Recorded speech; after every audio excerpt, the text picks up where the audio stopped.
I wasn't able to do the buy and sell real quick, Yeah, and that brings me to my question, because I know you weren't able to take advantage of it right away. Have you pled your case, or do you have any idea when you might get unbanned, or? Oh, yeah. Because I'm assuming that's the only thing that would hold you back from taking advantage of it, since you saw it come over the wire. And no, I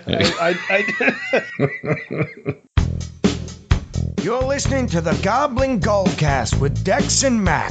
I got mouths to feed, so let's get this thing started. Time is money, friend. Good morning, good afternoon, or good evening, Azeroth. You're listening to the Goblin Goldcast, your guide to making gold in World of Warcraft. This is episode 29.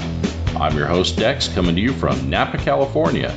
With me on Skype is the man who always gives 100%, even when he's donating blood, my co-host, Mac, from Anchorage, Alaska. How you doing, Mac? I'm feeling woozy. I don't think that's the giving of the blood that caused that issue. I think it's the taking in of the blood replacement, also known the blood diluter. Yes.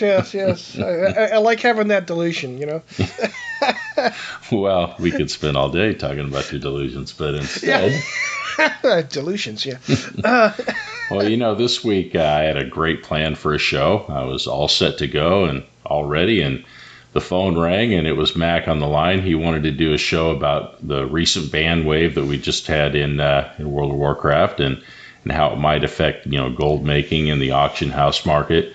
I thought about it for a second, and it really made sense. It's something that's, very timely, and it's also something we haven't really spent a lot of time on previously. So I thought it might be a good topic for this week. Unfortunately, my original plan was also kind of time sensitive, and since we won't be doing it this week, it's unlikely that we'll be doing it in the future. As we're recording this, it is Groundhog Day today. And for those of you that are unaware, yes, the furry little bastard saw his shadow, so we've got 6 more weeks of winter. Wonderful. Anyway, I hear they're mighty tasty. Yeah, more shoveling of the drive for you. Anyway, I'd planned on to pattern the show after Bill Murray's movie, Groundhog Day. So what I thought I'd do is, we just repeat the opening of the show over and over, and I would make subtle little changes each time and, slowly drive our listeners crazy as if I was some sort of bizarre reincarnation of Andy Kaufman. But, hey, show about the band, that works too. We can do that. But I would probably drive them nuts as it is. I mean, well, we've got 2 types of listeners. Half of them are saying, who the hell's Bill Murray? And the other half are saying, who the hell's Andy Kaufman? So, we and we have those others that are saying, why haven't their wives strangled him yet? Is that the third half? Yeah. I do math good. Anyway, before we get into this week's topic, I think it is time for the second edition of our new topic. Mac corrects all the mistakes he made last week. Take it away, Mac.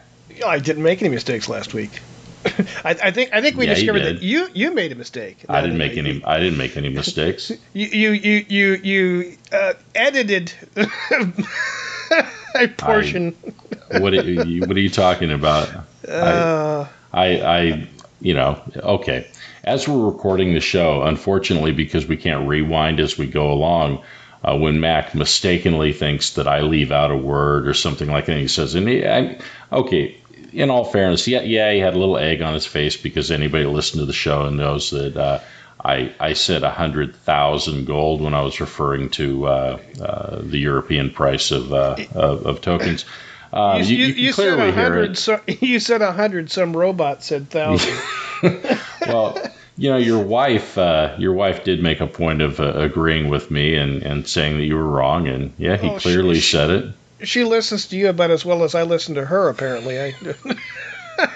So what you're saying is, even though I made it as obvious as I could with the mechanical voice on the edit, the real bad dub job, it still flew right past her, because like most of our listeners, she listens with the vacuum cleaner running and, just kind of background noise.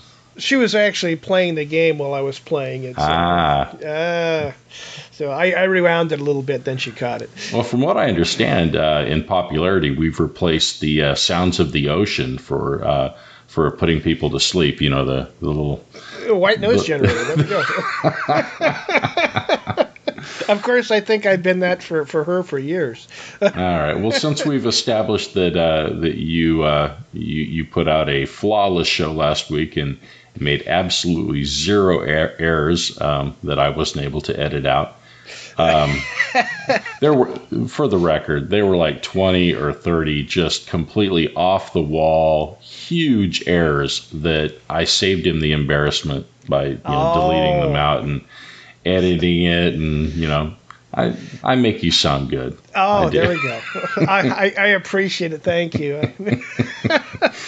Okay, so since it was flawless, why don't you tell us about your week? Are legendaries still raining from the sky for you?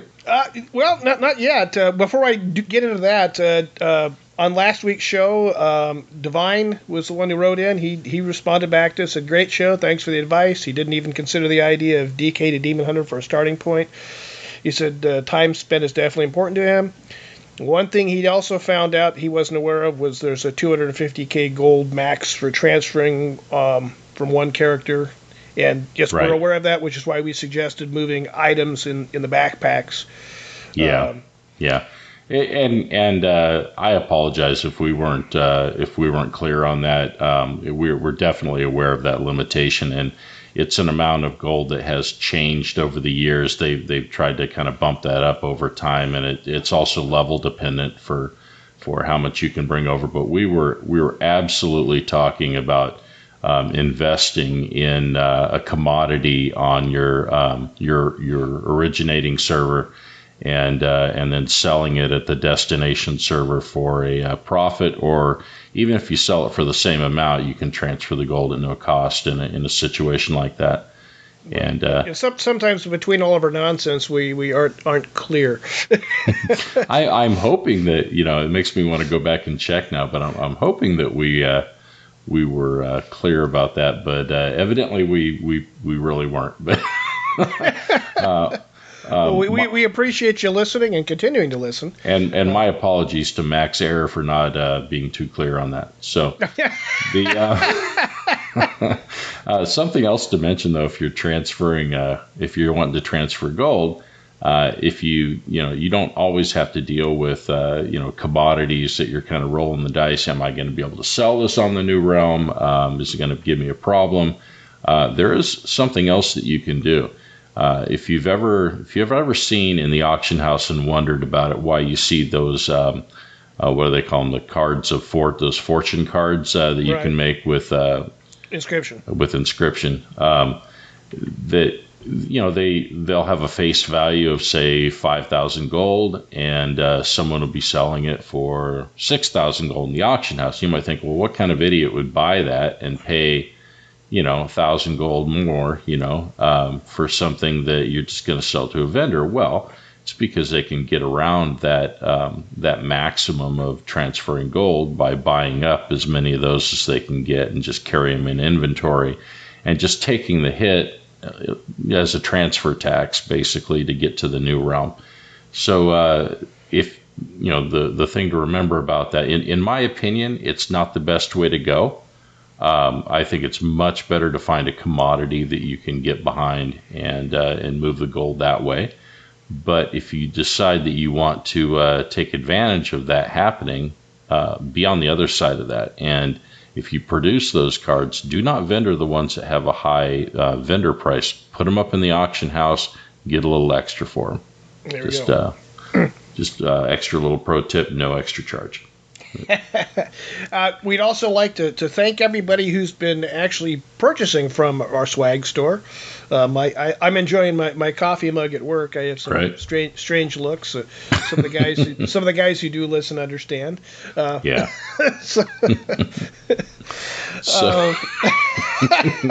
Well, you got to buy the latest T-shirt and wear that, or will they allow you to have that? Maybe not. Is the wording unacceptable? Well, in our lunchroom, I've heard a lot worse, but it's not a very politically correct place. Well, yeah. What are you gonna do? It is what it is.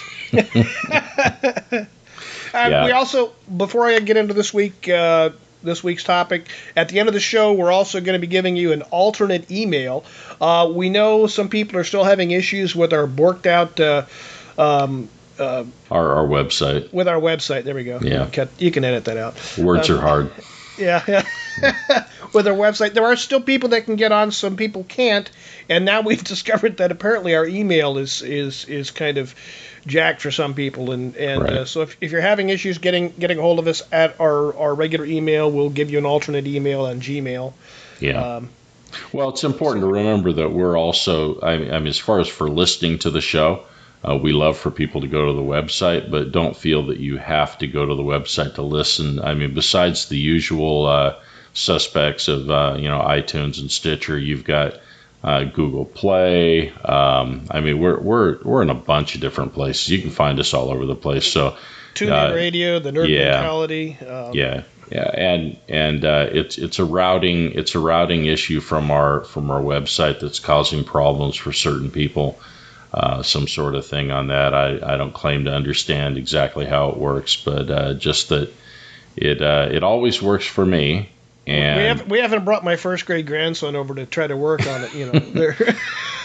I know that it always works for me, and there are certain people that it very rarely works for. That it's unavailable more often than it's available. So if you have a problem, you're probably going to regularly have a problem with it, unfortunately. And soon we will be taking our ball and not going home, but going to a new playground. And we'll let you guys know when that happens. And we'll probably badmouth the hell out of our host when we do it, and let you know who we're talking about. For right now, we're not going to give them any reason to screw with us further, so we won't be mentioning them by name.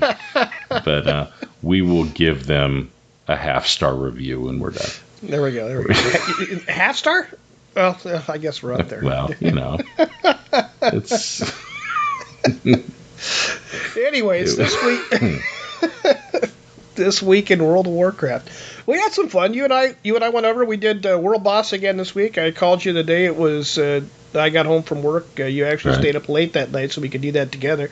Yeah. We did not die multiple times this time trying to. Drum roll, when the mob died, legendary. No legendary. Yeah. For Dex, yeah.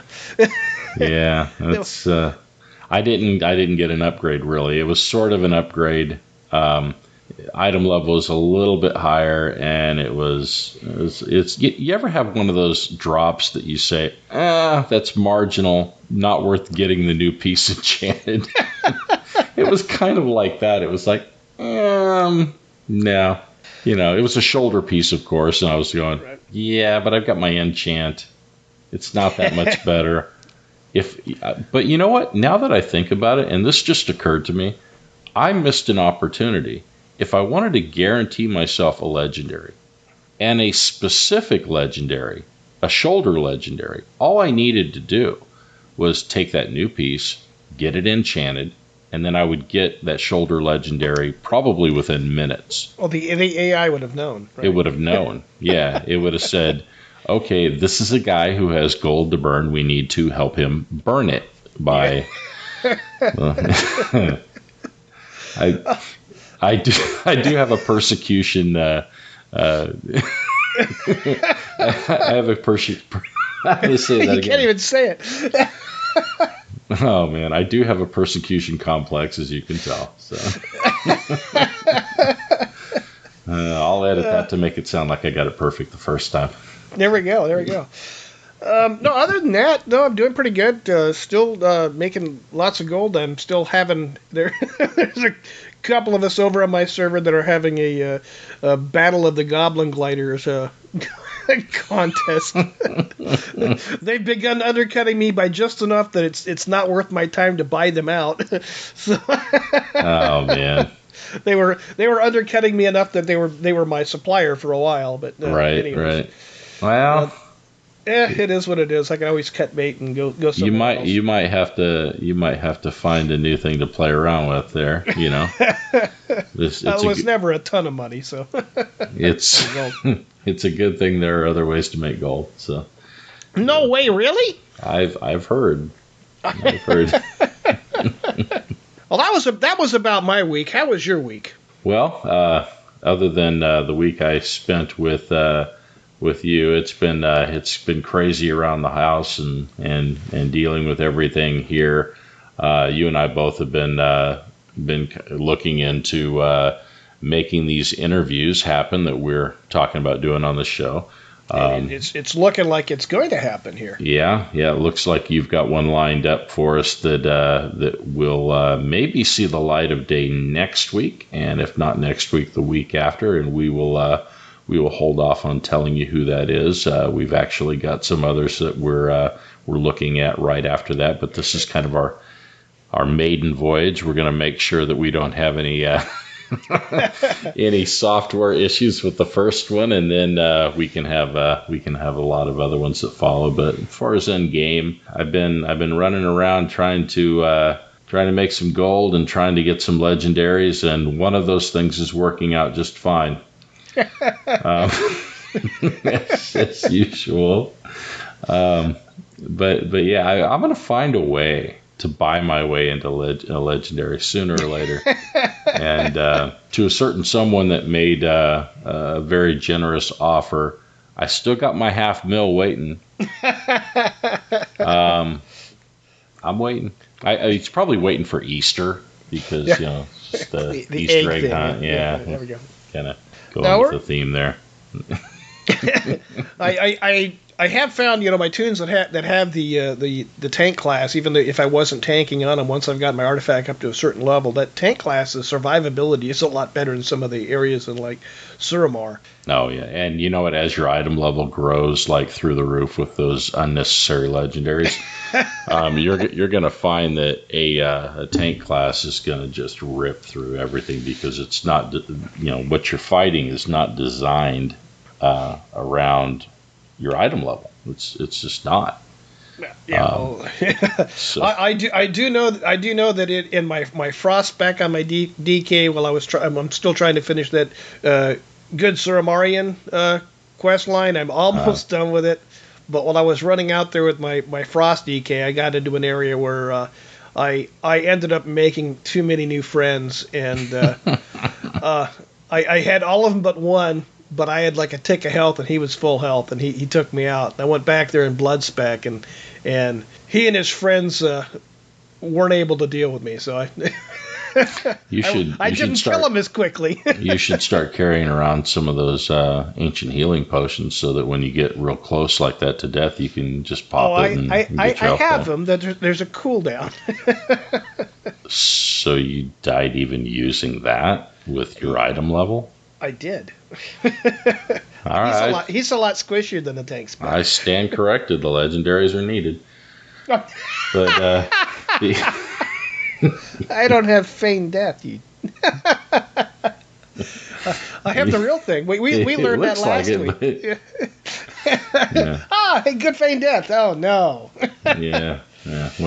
Well, this week's topic, as I was on Twitter yesterday, I noticed somebody reposted a blue post that was put out on one of the forums by Ornix, the community manager. And in his post, he said, "We've recently taken action against thousands of World of Warcraft accounts that were found to be using third-party programs that automate gameplay, known as bots. We are committed to providing an equal and fair playing field for everyone in World of Warcraft, and will continue to take action against those found in violation of our terms of use. Cheating in any form will not be tolerated." And fantastic. Yeah. For gathering professions, people, this is the time. I mean, unfortunately, I found out a little too late to take advantage of it. There's a lot of people that snatched into went into the auction house and snatched up a bunch of cheap mats, because these guys do drive down the prices on gathering profession mats. They use software to buzz around, and I figured we could talk about this and yeah. Well, the first thing I want to know is I know you missed an opportunity to take advantage of it because, the window, I mean, let's face it, when something like this happens, the window of opportunity to really capitalize on it it's kind of short. It's kind of compared to other ways of making gold, would you agree it's kind of a short window that you have, that you have to work with? And so... But if you're anticipating this though, and you're holding on to some items, but I wasn't able to do the buy and sell real quick, Yeah, and that brings me to my question, because I know you weren't able to take advantage of it right away. Have you pled your case, or do you have any idea when you might get unbanned, or? Because I'm assuming that's the only thing that would hold you back from taking advantage of it, since you saw it come over the wire. And I don't use those sort of software programs Mac at all, did not ever. Get, for the record, for those, because we do occasionally hear from people that the sarcasm evidently is not thick enough. Mac does not cheat. No. He gets all those legendaries legitimately, I guess. But I just got that dumb sort of luck. Yeah. Well, before we get too far into the topic, one of the things that a lot of people bring up, and it actually causes a lot of angst among people on various forums. You hear this all the time. Well, this has been going on. These bots have been a problem for weeks and weeks, and nothing's been done. And then they take their sweet old time about it, and finally Blizzard does it, and they ban all these thousands of people. And it would be better if they just kept them from building up in the first place. And I learned a long time ago what their philosophy is about this. I wish I could remember where I heard it from so I could reference it. But what Blizzard does on this, they will actually discover a way to detect. They'll have a way to detect a particular software that's giving them a problem. And keep in mind the software, the various different software malware out there, I'm going to call it, that enables people to cheat. They have constant patches. The game has patches, but they have patches as well. And within their patches, they've got little bug fixes so that it'll make it work. And when Blizzard shuts it down. But Blizzard doesn't want to react immediately. What they want to do on something like that is they want to let the cheaters get their confidence up high enough to where there's thousands and thousands of them actually out there using the new version of the software. If they shut it down immediately right after it's patched, let's say the software in question gets patched on Monday, and Blizzard discovers it immediately, they could shut it down Monday night. But, there are going to be more people on Tuesday and Wednesday and Thursday. And then a few weeks after that, more and more people that are the cheaters that are going to say, oh, I've got the latest version of this. I'm safe. I'm going to get in there and I'm going to do my thing again. And they don't catch as many people in the net if they do it that way. So unfortunately, this is what they need to do. And it actually costs the cheaters more real money this way, too. They'll invest in multiple accounts and so forth. And it ends up costing them more time and more money. And it's more of a deterrent this way. So I do understand the reason why they do this. Little background on me when it comes to these, and I'm not going to identify any of them because I don't want to encourage anybody to even look into this stuff because it's trouble for you. But the reason why I know a lot about this is there are a few websites that are dedicated to the cheater software, the various different types of cheating software. And they will say, hey, we discovered this bug or that bug that lets you do this thing or that thing, and you can make a ton of gold by, and it's a cheating thing that you're doing.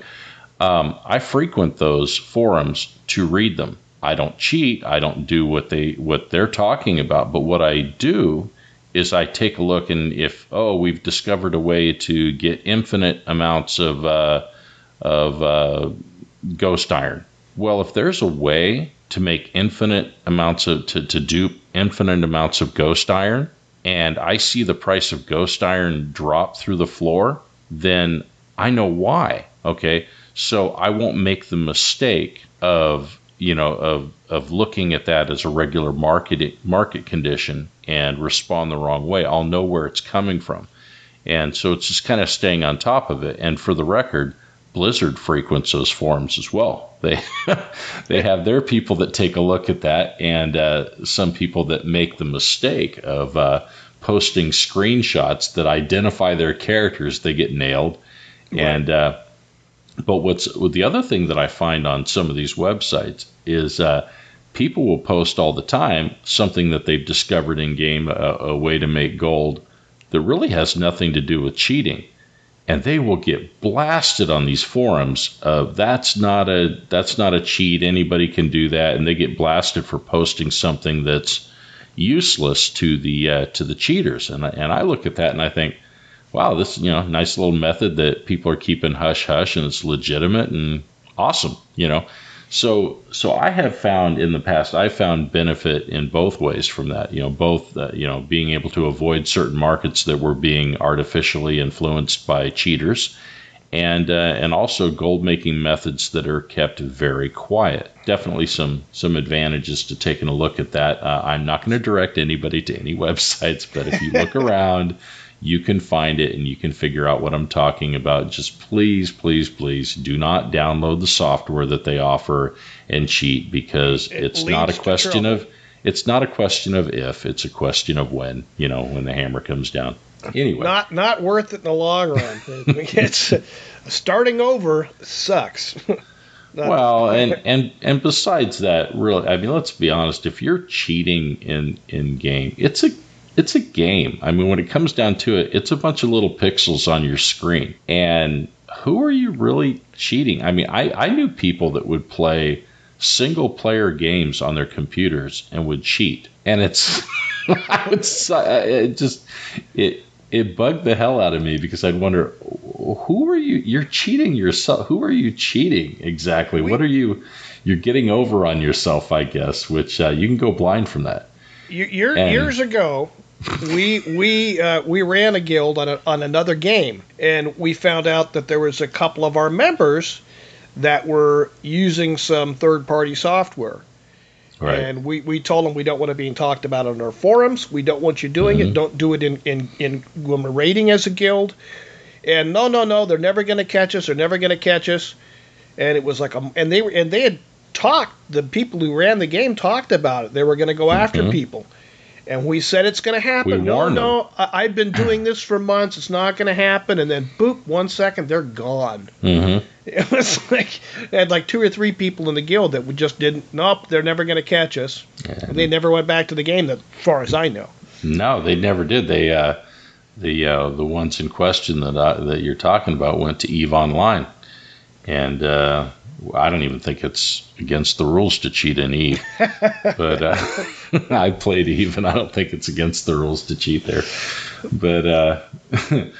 But Mac had mentioned he talked about herbs, and herbs are definitely the big ones that were affected this time, because as you can imagine, if you've got a bot that can kind of run around in a circle and harvest Starlight Rose, for instance, or Foxflower, or what have you, and it can just run on an endless little loop there, especially with how the game has changed to where it's not nodes aren't a single tap thing.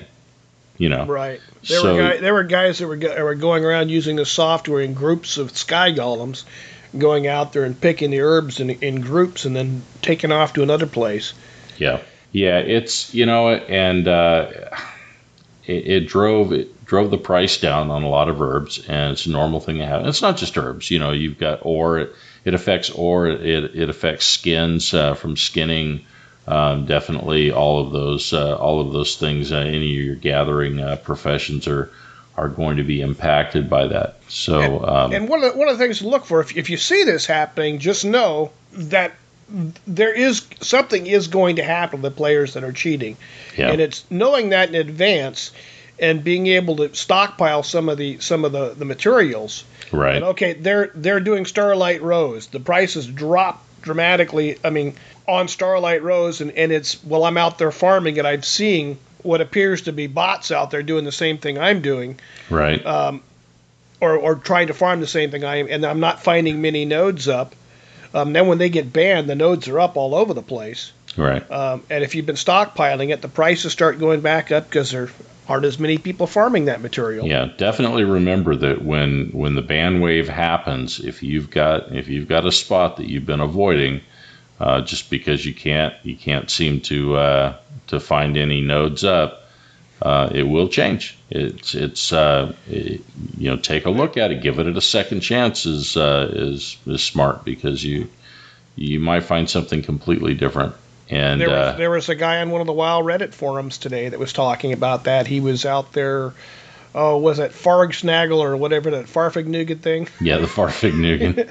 In Stormheim, I can't pronounce it. Yeah. Anyways, he said there was a route there where he hasn't been able to find any for a long time, and he ran the route that he normally runs, and then reversed course and went back, and he said he found twice as much as he's been finding the last month or so. Yeah, the ban wave will do good things. The thing is, it's on a cycle. It's an endless cycle. There's a reason why in the summertime, if you live in one of these areas that is just infested with, flies and mosquitoes and bugs and all sorts of critters flying around in the summertime, if you live in one of those areas and you've seen those bug zappers that people put up, there's a reason why people don't just go out there and rent those for a couple of days and then return them. They buy them for a reason, because the bugs do come back. and the bots do come back. So understand it's going to be a continual cycle. It's a longer cycle than, like, say, your weekly cycle of herbs, potions, things like that for the raider cycle for enchants and what have you. Yeah, that can be kind of a weekly cycle that you can buy low and sell high on. But there's a more long term and more lucrative cycle that happens with this that you can take advantage of. And I know that for a while there, some of the very, very expensive mounts and pets in the game that are the trading card game mounts and pets were being duplicated, and also famously hit was the jewel crafting mounts were hit by this, where they were being duped. And the way to tell that is the vendor purchased mats for the jewel crafting mounts cost $20K. So when you see a jewel crafting mount for less than $20K, it's probably being sold by a bot. Or somebody just trying to cut their losses that wishes like hell they hadn't made it because they were being botted. So when you understand that, and you understand that it takes all four of the other ones combined together to make the Onyx, the final combine, that one, if it's priced below 80, you've gotten it from somebody who's created it illegitimately. But what happens is other people that have them on the market that made these things legitimately, unfortunately, have to compete with the legitimate and the illegitimate alike, and so it drives the prices down. If you see something that is priced just at unreal low levels because of botting, you don't have to wait until a ban, a notice of banning's hitting. You can buy those things up and store them away and wait. People did that with the cheap mounts and the cheap pets, and it paid dividends for them.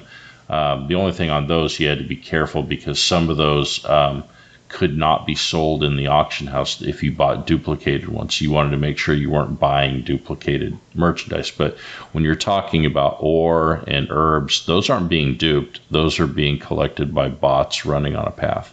So knowing that this whole thing runs on a cycle like most things in WoW, and that there are buy low and sell high opportunities that are going to occur, just don't make the mistake of seeing it as oh wow, I have to happen to be home when this comes across, and I have to be there when they announce a ban, otherwise I can't take advantage of it. It's really not true. I mean, you don't have to worry about that. You don't have to worry, oh, it's going to happen when I'm sleeping. It's going to happen when I'm at work. It's going to happen on that one day a month that I spend with my family. Whichever the case, you don't really have to worry about that if you, in advance, when you see the price drop down to that basement level, you don't have to buy it just right before it comes back up, unless you're worried about having your gold liquid. Some people, it drives them crazy if they can't turn their gold within a certain amount of time. But if you're able to make an investment, make a hefty investment that you're willing to sit on for a number of weeks, maybe even a month or two, then there's an opportunity there. If you're going to try to catch it when they announce, that there's a ban wave, you're going to have to hurry at that point. You're going to have to hurry to buy at that low price, because you're going to be buying as the price is climbing, or have stockpiled on the items that are being overly farmed by these bots. If you stockpile on them, then you're not. It isn't quite as time sensitive as being able to sit there and snipe things out of the auction house when a ban wave. Well, exactly. I'm talking about preparing in advance, and so that you've got this in your. Like I've got many things in my guild bank that just sits there, and I keep them for some things for months, if it's worthwhile, to wait for the market to get to where I want it to. I saw a mount the other day that was priced at about 30 to 40K below where it normally sits. And there was one, and it had just gone up for sale. I bought it. I'm going to flip it. I'm going to resell it, but it might take a little while because these mounts don't sell really quickly. But I know I'm going to make a profit off of it because I never see it selling for as low as what I picked it up at. But I'm also comfortable with if that gold is not liquid for a while. I mean, I've got a lot of gold that's not liquid right now that's sitting in tokens that I can't convert to Blizzard bucks. Thanks, guys. Get on that, Blizzard, please. Okay, thanks. Speaking of things to get on, Blizzard, and I'm going rogue on you. I'm talking about something different. That farm in Pandaria, there are some things that are broken out there that have been broken for months. A damn stubborn weed is broken. Okay, so fix it. Blizzard's a corporation, right? Yeah. They're in the business of making profit. Yep. How much profit is that going to make them fixing that bug from previous expansion? No, absolutely nothing. Well, now you know how long you're going to be waiting. Oh, I know. It's never going to get done. It was accidentally broken. You have to wait for it to be accidentally fixed. I put in a ticket about once every week. You know what shape? I want you to picture this. Do you know the geometry, the shape of the file that they put that in? It's sort of cylindrical. Circular file they put my emails in. Yeah. And they're sitting there in a nice, neat little stack. It's from that guy Mac again. They're delete, click. Yeah. Somebody will take care of that file. I think they actually take care of that file every Thursday. Somebody picks up that file that whole use file. Use the electronic incinerator and put it through there. Yeah. Oh man! But listen to him whine. Just remember, unlike some markets, your sell high opportunity is a short window. This particular thing, when you're stocking up on things that have been driven down due to botting, and you're waiting for that ban wave, your sell window is huge. So your sell high window is very large. There is no rush on that. It's going to be a while before they're able to get tunes back up to be able to even take the place of the bots that were banned, Right. Well, it's really because you're not really doing a buy low, sell high. What you're really doing is a buy insanely low and a sell normal is what you're doing. And so the normal range is going to be the normal range. And so, like I said, you've got that big window. And actually, when bad stuff starts happening, oftentimes you will have a large buy window on that too, when it's just the market has crashed down into the basement because there's so many bots. The only place that you run into your short window is if you wait until the announcement of the ban. If you wait until the announcement of the ban, you are going to be one of many that are buying in an uptrending market. And you still have the advantage, though, that people that are listening to the podcast are people that are going out of their way to actually look for ways to make gold. There's people out there that don't know the ban wave happened, and they're still throwing their stuff up at the low price. Right. Going, why is this stuff flying off the shelves like it is? Okay, but there are plenty of people that are like me, and they will.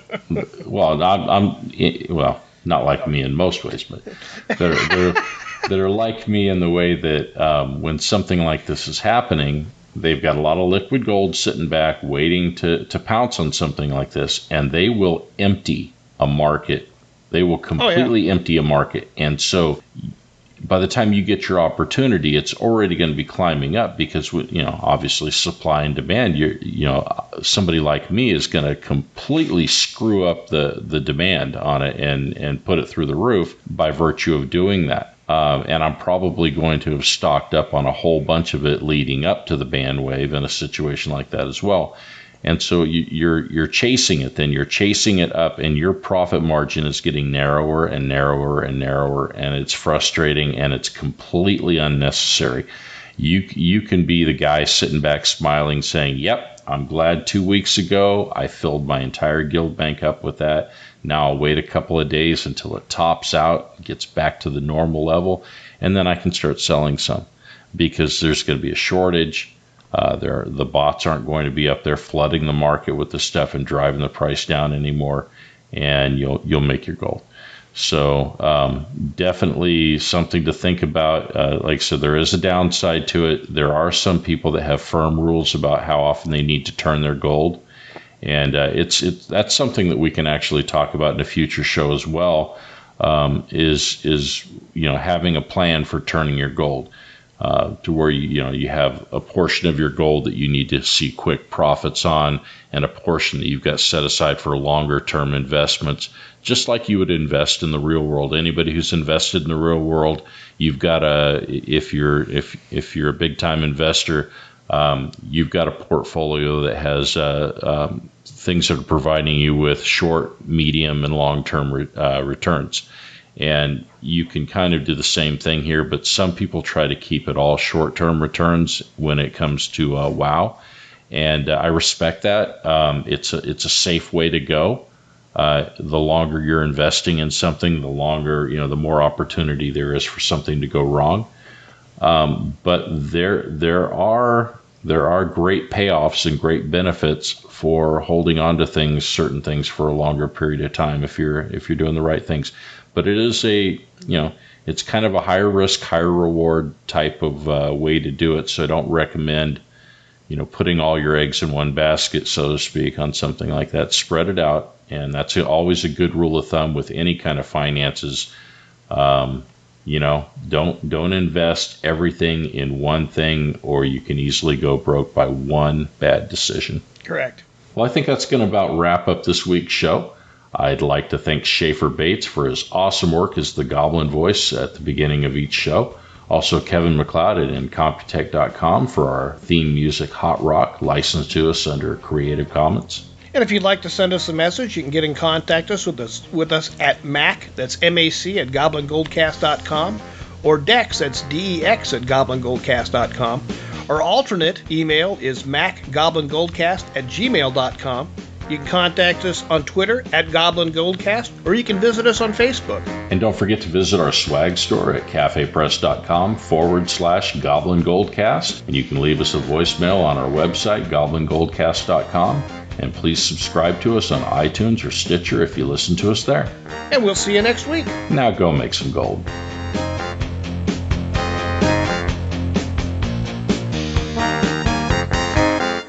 Now, don't you tell me you don't remember me, because I sure as heck fire remember you. Not a chance. Ned! Ryerson! Needle-nosed Ned the head. Come on, buddy. Case Western High.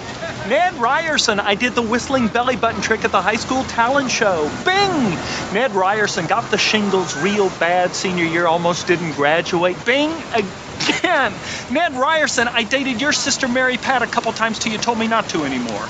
Well? Ned Ryerson? Bing! Bing! So did you turn pro with that belly button thing, Ned, or No, what? Phil, I sell insurance. What a shock.